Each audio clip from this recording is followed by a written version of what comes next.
Sir నమస్కారం. శ్రీమాత్రే నమః. భార్యాభర్తల మధ్యలో గొడవలు కానీ Yes. చాలా జరుగుతుంటాయి. అవును, ప్రతి ఇంట్లో గొడవ జరగని కుటుంబం అంటూ సంసారం అంటూ ఎవరి ఇంట్లో ఉండదు. కొందరి ఇంట్లో చిన్న జరుగుతుంది, కొందరి ఇంట్లో పెద్ద జరుగుతుంది. అవును, అంటే ఆ గొడవలు అనేది కామన్గా జరుగుతుంటాయి. గొడవ ఉన్నప్పుడే భార్యాభర్తల మధ్యలో ప్రేమ పెరుగుతుంది అంటారు కదా. ఎస్. అంటే కొన్ని పెద్ద గొడవలై కొన్ని రకరకాల దారులకు దారితీస్తుంది కాబట్టి వాటికి ఏమన్నా ఆస్ట్రాలజీ ప్రకారం కానీ గొడవలు కాకుండా దాంపత్యం పెరగడానికి వాళ్ళ దాంట్లో ఉన్న సంబంధం విడిపోకుండా ఉండాలంటే మీరేమన్నా సలహాలు సూచనలు ఏమన్నా చెప్పగలరా సార్? ఫస్ట్ ఆఫ్ ఆల్ అండి, మీకు ఒక విషయం అడుగుతాను సార్. మనకి మొక్క కానీ చెట్టు కానీ ఏదైనా వస్తుంది కదా, వచ్చినప్పుడు అది దేని ఆధారంగా వస్తుంది? మనం వేసిన విత్తనం.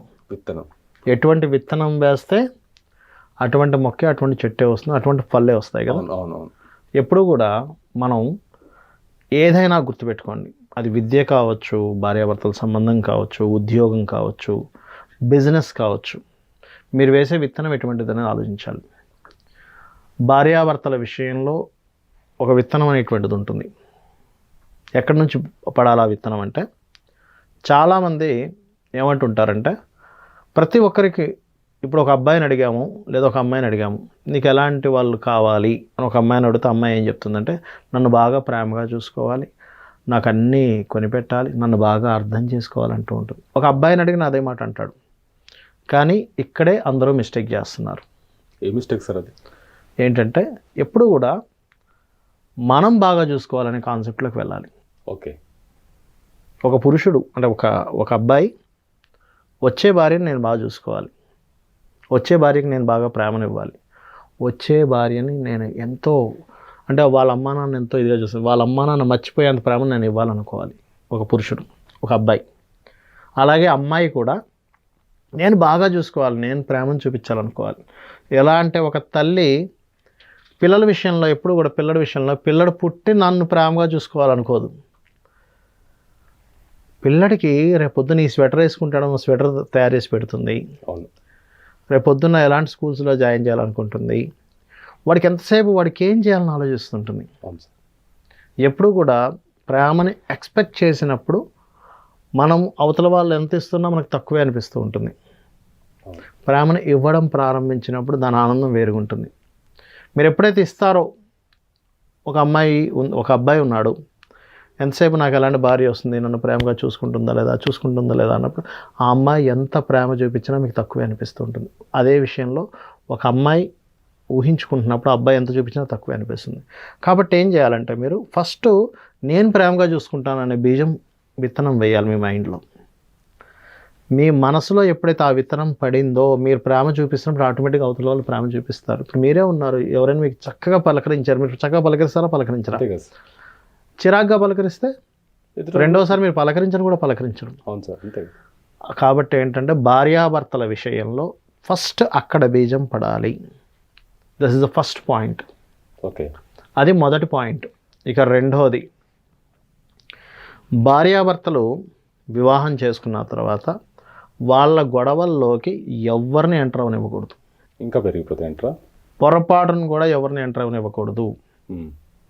ఇంట్లో తల్లిదండ్రులు అడుగుతూనే ఉంటారు, కొత్తగా పంపించినటువంటి అమ్మాయిని అడుగుతూ ఉంటారు. ఎందుకంటే ఇవాళ రేపు టెక్నాలజీ బాగా పెరిగిపోయిందిగా, మనకి సెల్ ఫోన్స్ ప్రతి ఒక్కరికి ఉంటున్నాయి, ప్రతిదీ పింగ్ చేస్తూనే ఉంటారు. ఎలా ఉన్నారు, అల్లుడు గారు ఎలా ఉన్నారు, లేకపోతే అమ్మాయి ఎలా ఉంది అడుగుతూనే ఉంటుంది. తల్లిదండ్రులు కూతురు వైపు, అబ్బాయి వైపు తల్లిదండ్రులు అడుగుతూనే ఉంటారు. పొరపాటును కూడా భార్యాభర్తలు వాళ్ళిద్దరి మధ్య జరిగినటువంటి చిన్నవి తల్లిదండ్రులతో షేర్ చేసుకోకూడదు, తల్లిదండ్రులు కూడా గుచ్చి అడగకూడదు. బికాజ్ మనిషి యొక్క నైజం ఏంటంటే, వాళ్ళు చేసే తప్పు ఎప్పుడు చెప్పుకోడు.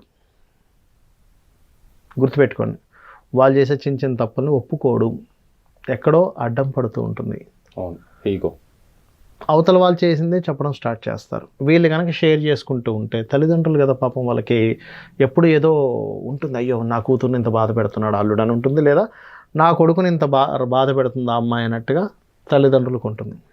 ఓకే, సో ఏమైపోతుంటుందంటే, వీళ్ళు ఎప్పుడైతే ఎంటర్ అయ్యారో లైఫ్లోకి, వాళ్ళ గొడవలు పెరుగుతాయి. ఎందుకంటే వీళ్ళు బ్యాడ్ని షేర్ చేసుకుంటూ ఉంటారు. ఇదిగో రాత్రి లేట్గా వచ్చాడు, లేకపోతే డ్రింక్ చేసి వచ్చాడు, ఫ్రెండ్స్తో కలిసి వచ్చాడు, ఫ్రెండ్స్ దగ్గరికి లేట్గా వచ్చాడు, పొద్దున్న నేను లేపుతుంటే పట్టించుకోలేదు, చిరాకు పడ్డాడని చెప్తూ ఉంటారు అమ్మాయిలు. అలాగే అబ్బాయిలు కూడా, అబ్బాయిల యొక్క తల్లిదండ్రులు అడిగినా కూడా ఏంటో పొద్దున్నే లెగలేదు, టిఫిన్ ఏం చేయలేదు, నేనే కాఫీ పెట్టుకుని ఇట్లాంటివన్నీ చెప్తూ ఉంటారు. ఏమైపోతుందంటే వీళ్ళ మైండ్స్లోని ఆ అమ్మాయి మీద నెగిటివ్గా ఫీడ్ అవుతుంది మైండ్లో. వాళ్ళు చేసే ప్రతి చర్య, ప్రతి మాట నెగిటివ్గా వాళ్ళతో జరుగుతూ ఉంటాయి. ఇద్దరి మధ్యనే ఉండేటువంటిది తగ్గిపోతుంటుంది. సో పొరపాటును కూడా ఎంటర్ అవ్వనివ్వకూడదు, అడగకూడదు.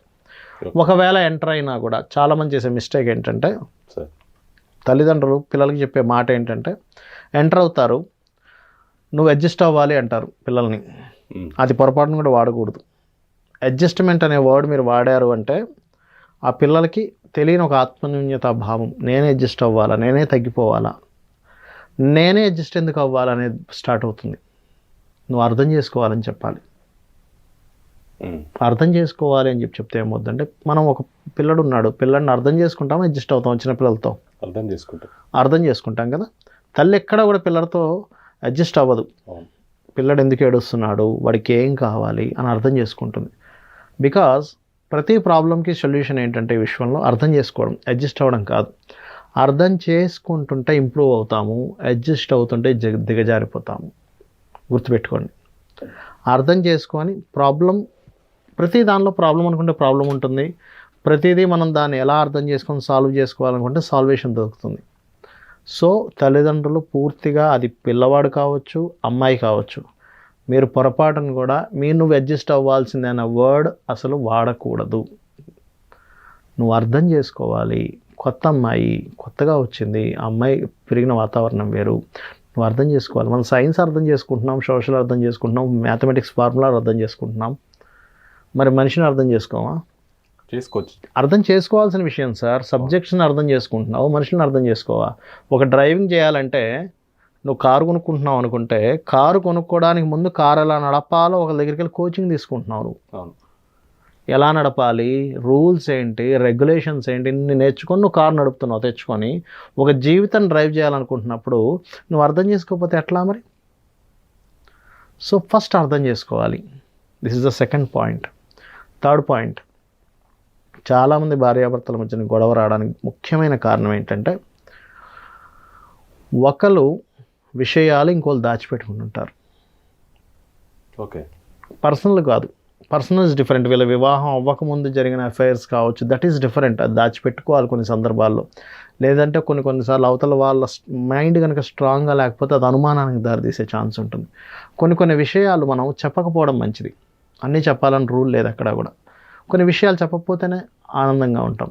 అలాంటివి అర్థం చేసుకోవాలి ఒకటి. రెండవది ఏంటంటే, ఎప్పుడైతే దాచిపెట్టడం ఎందుకు జరుగుతుందని అర్థం చేసుకోవాలి మనం. ఇక్కడ చాలామంది కంప్లైంట్స్ ఏం చెప్పమంటారా, మా భర్త ఏం చెప్పడండి, ఏమి చెప్పడు అసలు నాకు అని అంటూ ఉంటారు. లేదా కొంతమంది భర్తలు ఆమె ఏమి చెప్పదు నాకని కంప్లైంట్ చేస్తుంటారు. ఎందుకు చెప్పరు అనే పాయింట్ మనం ఇక్కడ అర్థం చేసుకోవాలి. ఎందుకు చెప్పరు తెలుసా మీకు? చెప్పండి. అమ్మాయి చాలా మట్టుకు అబ్బాయిలు వాళ్ళ భార్యతో చాలా విషయాలు చెప్పరు. బికాజ్ ఆఫ్ అమ్మాయి ప్రతిదానికి నో అంటుందని. నో అంటుంది అంతే. ఫ్రెండ్స్ దగ్గరికి వెళ్తున్నాను వద్దు అంటది. ఇంకోటి ఏదో వద్దంటది. ఏమైపోతాడంటే పురుషుడు ఏం చేస్తాడంటే, ఆ అబ్బాయి చెప్తే, మా భార్య చెప్తే వద్దంటది కాబట్టి నేను చెప్పకుండా వెళ్ళొచ్చేస్తా. చెప్పకుండా వెళ్ళొచ్చాక మనం ఏం చేస్తాం, ఒక అబద్ధం ఆడతాడు అక్కడ. అది ఎక్కడో తెలుస్తుంది, గొడవ అవుతుంది వాళ్ళిద్దరి మధ్య. రైట్. ఇక్కడ మనం అర్థం చేసుకోవాల్సింది ఏంటంటే, అసలు ఎందుకు వద్దంటది స్త్రీ అంటే, దీన్నే శాస్త్రంలో స్త్రీని హిందీలో నారి అని పిలుస్తారు. నారి అంటే నా కర్నే వాలి. వద్దు అనడం తనకు ఊత పదం. సీరియస్గా చెప్తున్నా ఈ మాట. ఎందుకు వద్దంటుంది దానికి చాలా పెద్ద లాజిక్ ఉంది. ఓకే, ఎందుకు వద్దంటారంటే, వాళ్ళకి ఎప్పుడు కూడా తెలియని ఒక చిన్న ఇన్సెక్యూరిటీ ఉంటుంది. ఓకే, అలాగే వద్దన్నప్పుడు తెలియని ఒక చిన్న రొమాన్స్ ఉంటుంది మధ్యలో. స్త్రీ వద్దనంగానే పురుషుడు ఏం చేస్తాడంటే, వద్దంటుంది ప్రతిసారి, నేను అసలు ఇంకే విషయం చెప్పను అనుకుంటాడు. కానీ కరెక్ట్గా వాళ్ళకి కావాల్సింది రొమాన్స్. స్త్రీకి కావాల్సింది రొమాన్స్. అంటే ఏమిటి రొమాన్స్ అంటే ఏంటి? మీద పడిపోయి ముద్దు పెట్టేసుకోవడం, హగ్గించుకోవడం కాదు.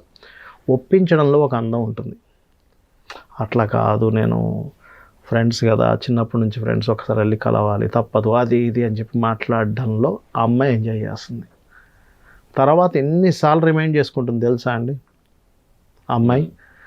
వాళ్ళ చెల్లెలతో చెప్తుంది, లేకపోతే వాళ్ళ ఫ్రెండ్స్తో చెప్పుకుంటుంది, నేను నిన్న ఒక విషయం అడిగాను, నేను కాదన్నాను, తర్వాత ఎంత బాగా ఒప్పించాడు తెలుసా నన్ను అని పదే పదే పదే పదే పదే పదే రిపీటేషన్ అలవాటు స్త్రీకి. రిపీట్ చేసుకుంటూ ఉంటుంది. కొన్ని ఇంకా కారణాలు ఏం చెప్పమంటారా? చెప్పండి సార్. ఒకటి, పురుషుడికి స్త్రీకి ఉన్న డిఫరెన్సెస్ ఏంటంటే, పురుషుడు ఉదాహరణకి మనం ఒక ప్రోగ్రాం అనుకున్నాం, ఎక్కడికి వెళ్ళాలని, వెళ్ళలేదంటే వదిలేస్తాం మనం సింపుల్గా, దానికి పెద్ద పట్టించు, వెళ్దాం అనుకున్నా అవ్వలేదు కదా, చాలా లైట్ అంటాం. కానీ స్త్రీ విషయంలో అలా ఉండదు. రేపు సినిమాకి వెళ్ళాలి అని ఫిక్స్ అయితే, సినిమాకి పలానా టైంకి వెళ్తాం కాబట్టి అదే సినిమా, నేను ఏ డ్రెస్ వేసుకుంటాను, నేను ఏ హ్యాండ్ బ్యాగ్ పెట్టుకుంటాను, నేను ఎటువంటి చెప్పులు వేసుకుంటాను, అక్కడికి వెళ్ళేటప్పటికి ఇంట్లో ఎటువంటివి సర్దుకోవాలి, పిల్లలకి ఎటువంటి డ్రెస్సులు వేసుకోవాలి, వెళ్ళేటప్పుడు ఉండే మార్గం దగ్గర నుంచి వెళ్ళేటప్పుడు ఎక్కడ నేను పువ్వులు కొనుక్కోవాలి, ఎక్కడ నేను ఏం కొనుక్కోవాలి, ఇంటర్వెల్లో ఎటువంటి తినాలి, రిటర్న్ వచ్చే ఇంటి దగ్గరికి వచ్చిన తర్వాత ఏం చేసుకోవాలి, ఎవ్రీథింగ్ ఆవిడ 100 సార్లు రిమైండ్ చేసుకుంటుంది మైండ్లో. మగవాడి పరిస్థితి ఎలా ఉంటుందంటే, ఆఫీసులో లేట్ అవుతుంది, ఆఫీసులో బాగా ఆపేస్తాడు, లేదు శేఖర్ ఇది ఖచ్చితంగా నువ్వు చేయాల్సిందే, అమ్మో లేకపోతే మన కొంపలు మునిగిపోతాయని.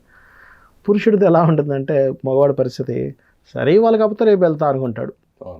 ఒక్కరోజు ఏమైపోయింది, ఓ ఫోన్ చేసి చెప్పేద్దాం, లేకపోతే మెసేజ్ చేద్దాం, వెంటనే ఏమవుతుందంటే వీళ్ళకి మగవాడి యొక్క ఆలోచన విధానాన్ని, మగవాడి యొక్క మైండ్ని భగవంతుడు ఎలా డిజైన్ చేశాడంటే, అయితే అయింది లేకపోతే లేదు, అక్కడికక్కడే తేల్చుకోగలుగుతాడు.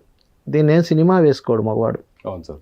కానీ స్త్రీ అలా కాదు, మొత్తం ఎడిటింగ్ పార్ట్తో సహా, shooting, editing, screenplay, direction, camera యాంగిల్తో సహా మొత్తం స్క్రీన్ రెడీ అవుతుందన్నమాట.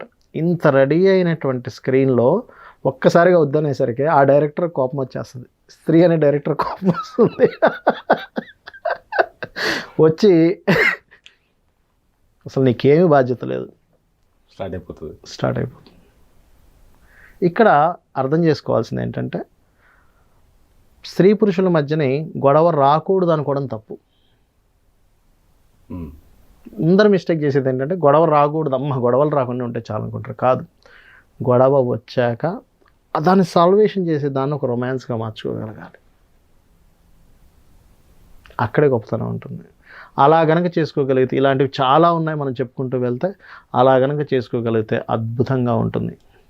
అయితే ఎవరైనా స్త్రీ పురుషులు బాగా చక్కగా కలిసి ఉండాలి అంటే, లలితా సహస్రనామాల్లో ఓం శివకామేశ్వరాంకస్త శివా స్వాధీన వల్లభ ఇదొకటి చేసుకోవాలి.